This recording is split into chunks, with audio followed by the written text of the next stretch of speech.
கர்ணா express YouTube channel. வணக்கம் நண்பர்கள் அனைவருக்கும் காலை நேர வணக்கம். ஆல்ரெடி 12 மணி ஆக போகுது. நண்பர்களே, இப்போ எங்கிறன்னு பார்த்தீங்கன்னா தூத்துக்குடி பைபாஸ் திருச்செந்தூர் முருகப்பெருமான தரிசனம் பண்ணிவிட்டு எல்லோரும் கடலில் நீராடிட்டு அருமையாக தரிசனம் முடிச்சுட்டு டிஃபன் சாப்பிட்டு கிளம்பி ஆயிடுச்சு. தூத்துக்குடி பைபாஸ் தாண்டுறோம். நன்றி, மீண்டும் வருக. தேங்க்ஸ். தூத்துக்குடி பைபாஸை தாண்டிட்டோம். நேராக சிந்தலக்கரை வெட்காளி அம்மன், திருப்பரங்குன்றம், மதுரை மீனாட்சி தரிசனம். இன்றைக்கி பார்த்திங்கன்னா மழை வர மாதிரி தயார் நிலைக்கு வந்துட்டார். வானம் மூடிக்குது பாருங்கள். வெயில் கிடையாது. 12 மணி நேரம் வெயில் அப்படியே கொளுத்தோம். மீண்டும் மழை ஆரம்பிக்க போதாங்கன்னு தெரியல. 2-3 நாளாக நல்லா இருந்தது. ரோடு ஃப்ரீயாக இருக்குது. ஒன்றும் கூட்டம் எதுவும் இல்லை நண்பர்கள். ஆனால் திருச்செந்தூரில் கொஞ்சம் ஓரளவுக்கு நல்ல கூட்டம். எல்லோரும் 6 மணிக்கு லைனில் நின்று 9 மணிக்கு தான் சாமி பார்த்தாங்க. 9 மணி ஆகிடுச்சு. முருகரை பார்த்து முடிச்சுட்டு அதுக்கப்புறம் டிஃபன் சாப்பிட்டு நம்ம கிளம்புறதுக்கு லேட் ஆகிடுச்சு. இதுக்கு நைட்டாக வந்துட்டோம் 12 மணிக்கு கோவிலுக்கு.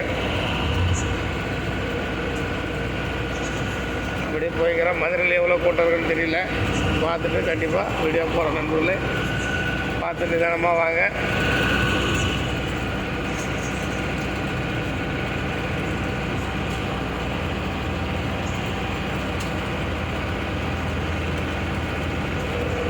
தூத்துக்குடி பைபாஸ்.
வைக்கிறோம்மா.